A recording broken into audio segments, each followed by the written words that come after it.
Bala brother இப்போதான் பார்த்தீங்கன்னா உங்கள் காந்தி கண்ணாடி படம் வந்து பார்த்துட்டு வந்தேன்.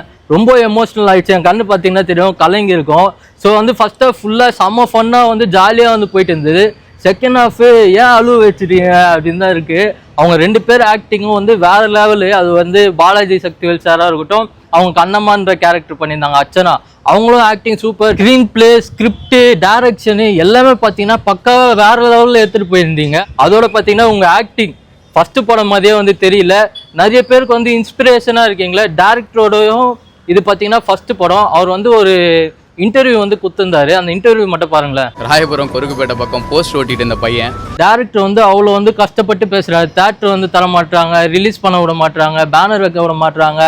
ஏன் அவ்வளோ கஷ்டப்பட்டு வரவங்களை ஏன் அவ்வளோ கஷ்டப்படுத்துறீங்கன்னு எனக்கு சத்தியமாக புரியல. எங்கள் மாதிரி சினிமாவுக்கு ட்ரை பண்ணுறவங்களுக்கும் டைரக்ஷன் ட்ரை பண்ணுறவங்களுக்கும் இன்ஸ்பிரேஷனாக இருக்காங்க. பாலா பிரதர் எல்லாருக்குமே தெரியும், விஜய் டிவில வந்து அவ்வளோ சின்ன ரோல் பண்ணி கஷ்டப்பட்டு தான் இந்த இடத்துக்கு வந்திருக்காங்க. எதுக்கு இப்படி பண்ணுறீங்கன்னே தெரியல. என்னதான் தடுத்தாலும் சில பேரோட வெற்றியை வந்து தடுக்கவே முடியாது. பாலா பிரதர் அவர் பண்ண நல்லதுக்கு அவர் கண்டிப்பாக வந்து நல்லதுதான் நடக்கும்.